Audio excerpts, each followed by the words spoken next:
21শে March বৃহস্পতিবারের বারবেলায় সরাসরি vote রাজনীতির ময়দানে সপ্তাহ পেরিয়ে 28-এর বৃহস্পতিবারের বারবেলায় ফের ডাক দিলেন খেলা হবে।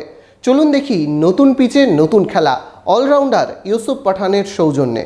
বহরমপুর শহরেই four star deluxe premium hotel with luxury and comfort golden retreat. এখানেই জেলার একমাত্র ডিস্কোথেক, আছে রেস্টুরেন্ট, লাউঞ্জ বার, অত্যাধুনিক gym, spa, swimming pool, club মেম্বারশিপের সুযোগ। বহরমপুর শিল্প তালুকে গোল্ডেন রিট্রিট। খেলার মাঠ থেকে ভোটের মাঠে সপ্তাহ পার করলেন ইউসুফ পাঠান। 21শে মার্চ বহরমপুর টেক্সটাইল মোড়ে যে যাত্রা শুরু হয়েছিল, 28শে মার্চ নওদার আমতলা স্কুল মাঠে সেই যাত্রার একটু অন্য রূপ পেল। বহরমপুর লোকসভার তৃণমূল কংগ্রেস প্রার্থী ইউসুফ পাঠানের সমর্থনে কর্মী সভা কার্যত জনসভায় পর্যবসিত হলো। আর এই সভায় স্বভাবসিদ্ধ ভঙ্গিতে ইউসুফ পাঠান খেলা হবে স্লোগান তুলে কর্মী সমর্থকদের মন জয় করলেন।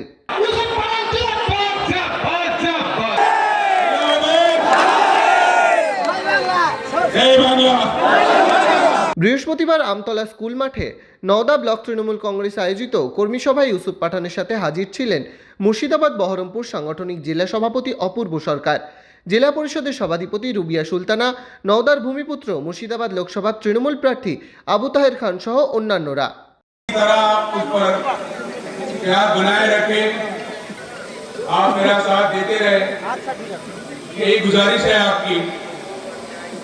जिस तरह से मैंने कहा कि हम यहाँ पे डेवलपमेंट की पॉलिटिक्स करने आए हैं, मैंने भी रास्ते में देखा काफी अच्छे रोड भी बन रहे हैं और साथ साथ में यहाँ पर ऑनियन बहुत फेमस है और अभी आप लोग उसकी हार्वेस्टिंग भी कर रहे हैं।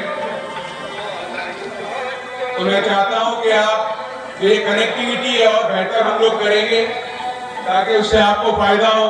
রাজনৈতিক ময়দানে সদ্য পা দেওয়া ইউসুফের ভোট বার্তা কর্মী সমর্থকদের কতটা উৎসাহিত করলো সে নিয়ে তৃণমূলের অন্দরেই রয়েছে প্রশ্নচিহ্ন। যদিও নওদা ব্লক তৃণমূল কংগ্রেসের সভাপতি শফিউজ্জামান শেখ সভা শেষে সাংবাদিকদের কাছে সন্তোষ প্রকাশের মরিয়া চেষ্টা করেছেন। ইউসুফ পাঠান তার নওদায় প্রথম আগমন, সেই আগমনকে ঘিরে কর্মীদের সমস্ত উচ্ছ্বাস তারা উগরে দিয়েছেন মূলত, এবং পাঠানে মজেছে নওদা ব্লক। তার কথায় আচরণে মানুষ মুগ্ধ। Bureau report, imagine community media.